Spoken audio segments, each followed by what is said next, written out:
whoever you're dealing with, making sure that you're getting a good deal that's benefiting the people here and can help to spur on broad-based development.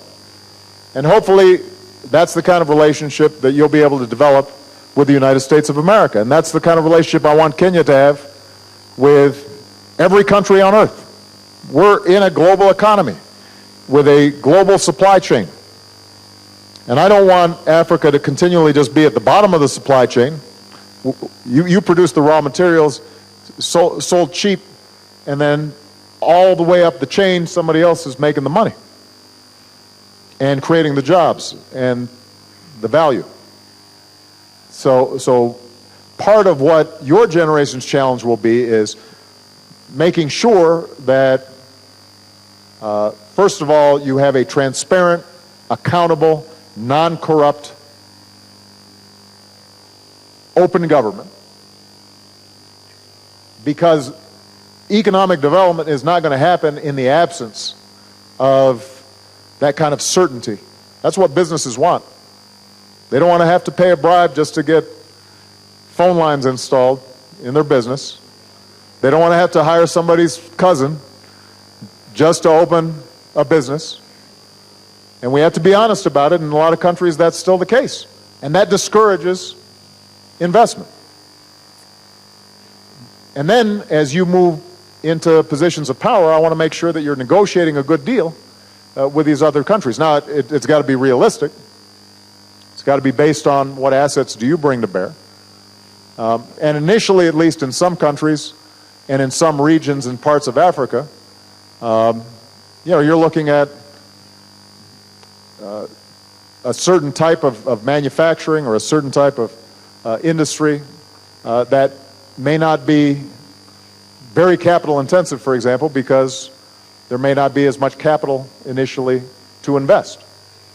So it may start at a smaller scale, but continually upgrading and improving the prospects for Africa, I think, will require that kind of tough, hard-headed negotiations. But I want every country to be here. Last point on Kenya, I already made this for all countries. Yes, I want young people to be involved in holding their governments accountable.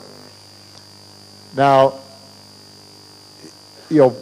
there is a lot of variety here in Africa in terms of quality of governance.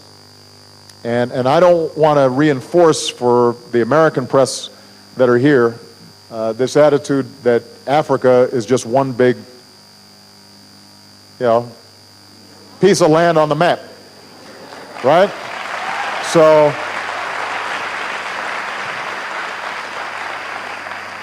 there's a lot of variation. Some countries are doing great work when it comes to accountability and democracy and an active civil society and a free press and freedom of assembly. And some countries are not doing as well. But what's exciting right now is you're starting to see more and more a norm, a standard take hold in Africa. And young people, I think especially, have high expectations about how government should function, and it should function for the public good, not for the benefit of just a few. And people should be able to speak their mind, and they should be able to organize without fear of retribution. And they should be able to cast a ballot without problem. And South Africa, I think, has been a great model. This is one of the greatest legacies of Nelson Mandela, is to show that through a commitment to the Constitution and rule of law and equal treatment for all people, that a country can prosper despite a tragic history. And the same should be true in Kenya, which is why I was heartened that the process of the last election at least did not result in chaos. And that should be true for every country. And President Zuma said something important today at the press conference, and I'm going to see what we can do to work with them. The African Union, I think, is trying to create sort of a peer review system so that it's not just the United States coming in and lecturing some African country that's not observing democracy. It's fellow Africans who are saying, what are you doing? You know, why are you suppressing your people? Why are you throwing political dissidents in jail? Why are you blocking people's ability to organize new political parties? And when peers are organizing in that fashion, then slowly standards get raised and new norms are established. And all of you can be at the forefront of that. So, thank you, Kenya. Thank you. We are going to stay in East Africa and take a question from Kampala, Uganda. Hello from Kampala in Uganda, the Pearl of Africa, as we're known. I am Nancy Kachingira, a news presenter with NTV Uganda. And Uganda is a very youthful nation. More than half of our population is actually under the age of 15. I'm here today with a group of vibrant and dynamic young people. And as you can see, they are very excited to be addressing President Obama today and asking him a question. Now, I've had the chance to interact with the young people here today, and they're all great young leaders in their own right. And they all have different backgrounds and different experiences. But I've found that one of the things they do have in common is their passion for a better Uganda and for a better Africa.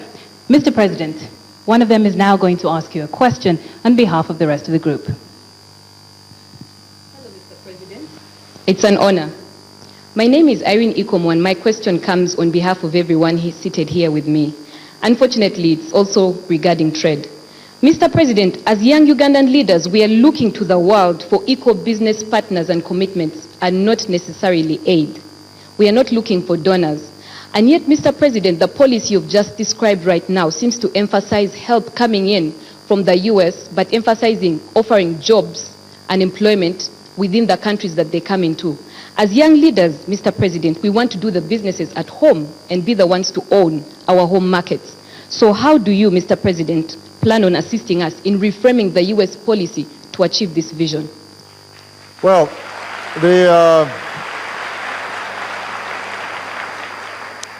with respect to U.S. policy, I think you mischaracterize it, because our policy is to see success here in Africa. Now, there's no doubt that U.S. businesses also want to sell into Africa, because as President of the United States, I want to create some jobs in Africa as well. But my attitude is that the more successful African entrepreneurs are, then the more they're going to be purchasing and interested in purchasing U.S. goods. And conversely, when the economy in the United States is doing strong, then we're going to buy more from Africa. And everybody's standards of living can rise. But as you heard me say earlier, I completely agree with you that we want more investment and value creation here in Africa. Now, one thing we haven't spoken about, which I think is critical, is inter-African trade.